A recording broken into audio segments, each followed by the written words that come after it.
মৌলানা আব্দুল হামিদ খান ভাসানীর নামে এই মিলনায়তন, এটা টাঙ্গাইলের জন্য অত্যন্ত ঐতিহ্যবাহী এবং গুরুত্বপূর্ণ। টাঙ্গাইলের সাংস্কৃতিক অঙ্গনে যারা বিচরণ করে তাদের কিন্তু কোনো জায়গা নেই সেই বিবেচনায়, এবং মৌলানা ভাসানী বাংলাদেশের একজন ঐতিহাসিক প্রেক্ষাপটে উনি নেতৃত্ব দিয়েছেন এই দেশের। কাজেই তার স্মৃতি বিজড়িত এই মিলনায়তন, এটিকে রক্ষণাবেক্ষণ করার দায়িত্ব আমাদের।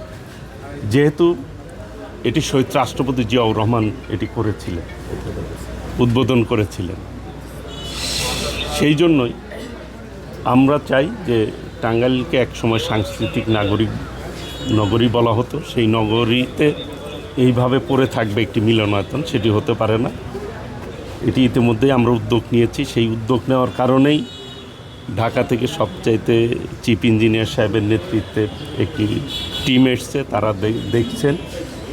আমরা নতুন করব না, এটাকেই রিপেয়ার করব, যেটা দ্রুততম সময়ে করা সম্ভব সেইটাই আমরা পদক্ষেপ নেব, এবং বাস্তবভিত্তিক আমাদেরকে পদক্ষেপ নিতে হবে যে এটি এখন কোন অবস্থায় আছে। ওনারা দেখে রিপোর্ট করবেন, সেই অনুযায়ী কাজ শুরু হবে ইনশাল্লাহ। তাহলে আমরা বলতে পারি সংস্কৃত নগরীর পুনর্জাগরণ, এটা পুনর্নির্মাণ অবশ্যই এইটা পুনর্নির্মাণের মধ্য দিয়েই, শুধু এইটা না, ওনার সাথে আস্তে আস্তে আমার আলাপ হয়েছে। এই টাঙ্গাইল শহরটাকে উনি দীর্ঘদিন অস্ট্রেলিয়াতে থেকেছেন, কাজ করেছেন, অভিজ্ঞতা সম্পূর্ণ লোক।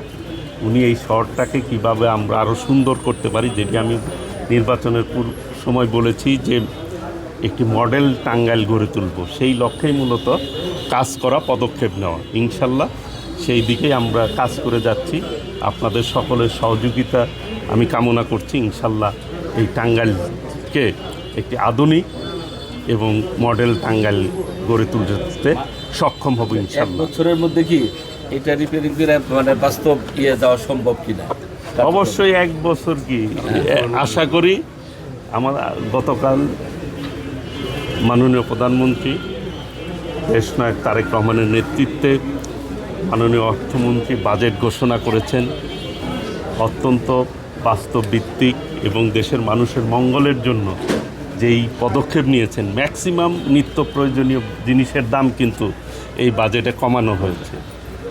এই ফাইন্যান্সিয়াল ইয়ারেই এটি ইনশাল্লাহ আমরা কাজ শেষ করার চেষ্টা করব ইনশাল্লাহ।